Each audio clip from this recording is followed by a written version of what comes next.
जय श्री राधा रानी सरकार की, जय श्री कृष्ण भगवान की, जय अमल की एकादशी व्रत की। मंदिर शिव बंसी वाले महात्मा यूट्यूब चैनल की ओर से आज हम आपको फाल्गुन मास के शुक्ल पक्ष की अमल की एकादशी के व्रत की कथा को सुनाने जा रहे हैं। तो सबसे पहली बात यह है कि इस वर्ष 2023 में फाल्गुन मास के शुक्ल पक्ष की अमल की एकादशी का व्रत 3 मार्च दिन शुक्रवार को आ रहा है। जी हाँ, आमल की एकादशी व्रत 3 मार्च दिन शुक्रवार को है।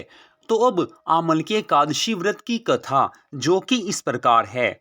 युधिष्ठिर आज भगवान श्री कृष्ण जी से कहने लगे हैं कि हे प्रभु, अब आप फाल्गुन मास के शुक्ल पक्ष की एकादशी की कथा सुनाने की कृपा कीजिए। फाल्गुन मास के शुक्ल पक्ष की एकादशी का क्या नाम है और उसकी कौन सी कथा है, ये सारी कथा सुनाने की कृपा कीजिए। भगवान श्री कृष्ण जी कहने लगे हैं कि हे धर्मनंदन, सुनो, तुम्हें इस समय वह प्रसंग सुनाता हूँ जिसे राजा मानधाता के पूछने पर महात्मा वशिष्ठ जी ने कहा था। फाल्गुन मास के शुक्ल पक्ष की एकादशी का नाम अमल की एकादशी है। इसका पवित्र व्रत विष्णु लोक की प्राप्ति कराने वाला है। मानधाता ने पूछा कि हे द्विज श्रेष्ठ, यह आमलकी कब उत्पन्न हुई, मुझे बताइए। वशिष्ठ जी ने कहा है कि हे महाभाग, सुनो, पृथ्वी पर आमलकी की उत्पत्ति किस प्रकार हुई ये बताता हूँ। आमलकी महान वृक्ष है जो सब पापों का नाश करने वाला है। भगवान विष्णु के थूकने पर उनके मुख से चंद्रमा के समान कांतिमान एक बिंदु प्रकट हुआ। वह बिंदु पृथ्वी पर गिरा। उसी से आमलकी अर्थात आंवले का महान वृक्ष उत्पन्न हुआ। यह सभी वृक्षों का आदिभूत कहलाता है। इसी समय समस्त प्रजा की सृष्टि करने के लिए भगवान ने ब्रह्मा जी को उत्पन्न किया। उन्हीं से इन प्रजाओं की सृष्टि हुई। देवता, दानव, गंधर्व, यक्ष, राक्षस, नाग तथा निर्मल अंतःकरण वाले महर्षियों को ब्रह्मा जी ने जन्म दिया। उनमें से देवता और ऋषि उस स्थान पर आए जहां विष्णु प्रिया आमलकी का वृक्ष था। महाभाग, उसे देखकर देवताओं को बड़ा विस्मय हुआ है। वे एक दूसरे पर दृष्टिपात करते हुए उत्कंठा पूर्वक उस वृक्ष की ओर देखने लगे और खड़े खड़े सोचने लगे कि पलक्ष अर्थात पाकर आदि वृक्ष तो पूर्व कल्प की ही भांति हैं, जो सब के सब हमारे परिचित हैं, किंतु इस वृक्ष को हम नहीं जानते। उन्हें इस प्रकार चिंता करते हुए देख आकाशवाणी हुई, हे महर्षियों, यह सर्वश्रेष्ठ आमलकी का वृक्ष है जो श्री हरि विष्णु भगवान जी को अत्यंत प्रिय है। इसके स्मरण मात्र से गौदान का फल मिलता है। स्पर्श करने से इससे दुगुना और फल भक्षण करने से तिगुना पुण्य प्राप्त होता है। इसलिए सदा प्रयत्न पूर्वक अमलकी का सेवन करना चाहिए। ये सब पापों का हरने वाला वैष्णव वृक्ष बताया गया है। इसके मूल में विष्णु, उसके ऊपर ब्रह्मा, स्कंध में परमेश्वर भगवान रुद्र, शाखाओं में मुनि, टहनियों में देवता, पत्तों में वसु, फूलों में मरुदग्न तथा फलों में समस्त प्रजापति वास करते हैं। आमलकी सर्वदेवमयी बताई गई है, अतः विष्णु भक्त पुरुषों के लिए यह परम पूज्य है।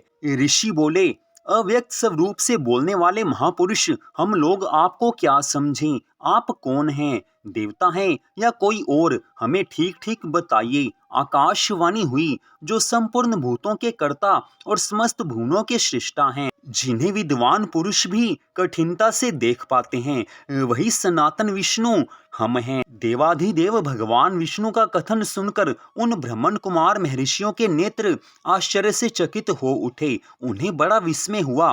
वे आदि अंत रहित भगवान की स्तुति करने लगे। ऋषि बोले, संपूर्ण भूतों के आत्मभूत आत्मा और परमात्मा को नमस्कार है। अपनी महिमा से कभी च्युत न होने वाले अच्युत भगवान को नित्य प्रणाम है। अंत रहित परमेश्वर को बार बार प्रणाम है। दामोदर, कवि, सर्वज्ञ और यज्ञेश्वर को नमस्कार है। मायापते, आपको प्रणाम है। आप विश्व के स्वामी हैं, आपको नमस्कार है। ऋषियों के इस प्रकार स्तुति करने पर भगवान श्री हरि संतुष्ट हुए और बोले, हे महर्षियों, तुम्हें कौन सा अभीष्ट वरदान दूं? ऋषि बोले, भगवान, यदि आप संतुष्ट हैं तो हम लोगों के हित के लिए कोई ऐसा व्रत बताइए जो स्वर्ग और मोक्ष रूपी फल प्रदान करने वाला हो। श्री हरि विष्णु भगवान जी कहने लगे हैं, हे महर्षियों, फाल्गुन मास के शुक्ल पक्ष में यदि पुष्य नक्षत्र से युक्त द्वादशी हो तो वह महान पुण्य फल देने वाली और बड़े बड़े पापों का नाश करने वाली होती है। हे द्विजवरो, उसमें जो विशेष कर्तव्य हैं उसको सुनो। आमल की एकादशी में आंवले के वृक्ष के पास जाकर वहां रात्रि में जागरण करना चाहिए। इससे मनुष्य सब पापों से छूट जाता और सहस्त्र गौओं के दान का पुण्य फल प्राप्त करता है। हे विप्रगण, यह व्रतों में उत्तम व्रत है जिसे मैंने तुम लोगों को बताया है।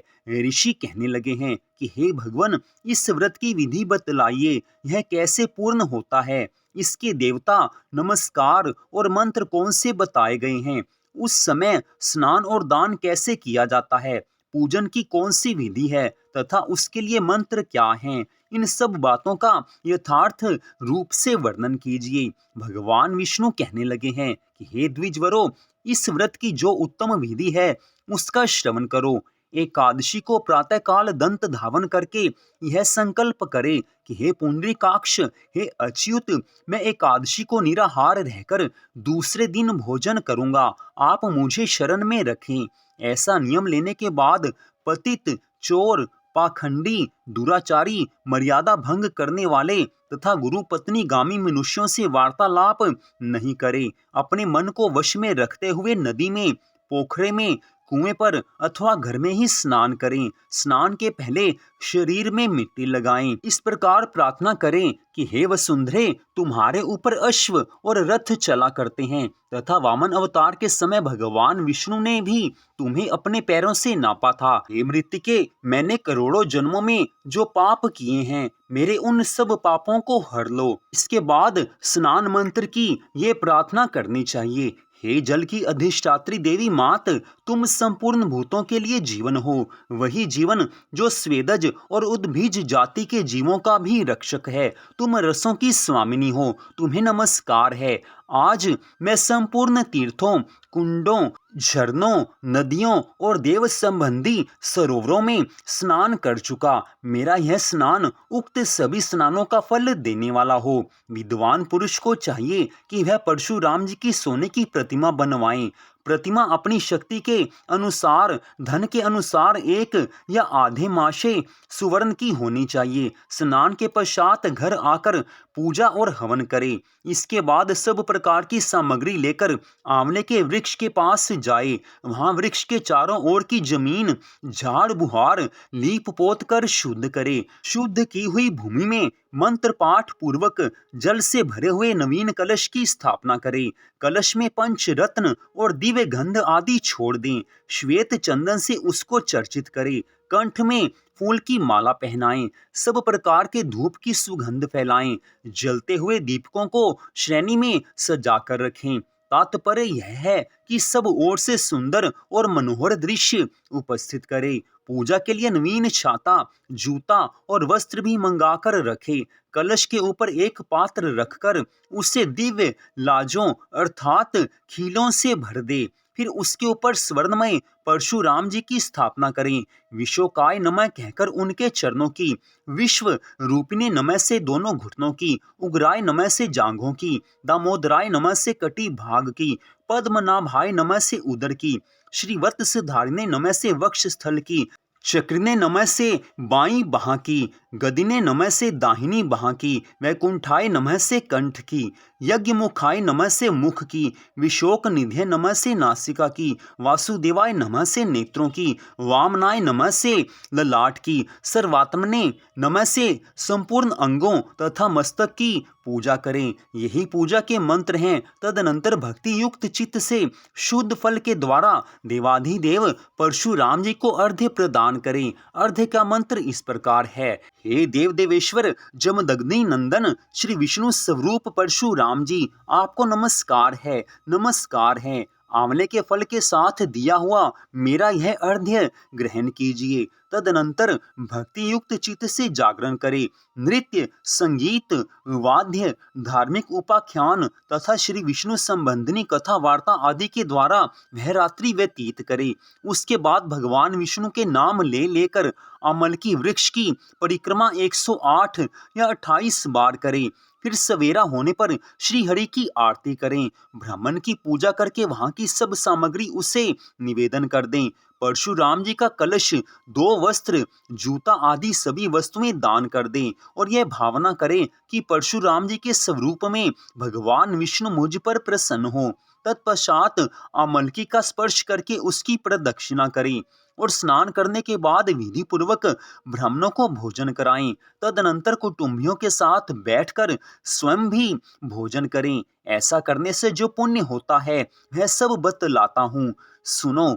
संपूर्ण तीर्थों के सेवन से जो पुण्य प्राप्त होता है तथा सब प्रकार के दान देने से जो फल मिलता है वह सब उपयुक्त विधि के पालन से सुलभ हो जाता है।